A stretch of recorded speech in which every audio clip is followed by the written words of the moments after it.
নমস্কার। আজকের কবিতার শিরোনাম নৌকার ছুটি। টুপ টুপ আওয়াজে টিনের ছাদে বৃষ্টি দ্বারা পতিত হইতেছে।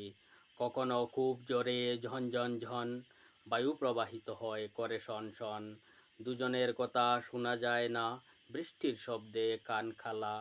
পাকা দালানে খুবই ভালো, কিছুই বোঝা যায় না কখন বৃষ্টি হলো। 3 দশক পূর্বে ছিল ছনের ছাউনি, বোঝা যেত না বৃষ্টির ধ্বনি। গা শীতল হতো বৃষ্টি হলে, গুম হতো অতি গভীর সেই রাত্রে। এখন বৃষ্টি হলেও তাপ প্রবাহ একই, চাই ফ্যান কুলার এসি সবই। অল্প বৃষ্টিতে ছোট ছোট নালা জলে টইটম্বুর হয়ে উপচে আসে স্রোতের দ্বারা। রাস্তায় কিছুক্ষণের জন্য হঠাৎ বন্যা, বাইক স্কুটি আরোহী অনুমানে যায় থারা।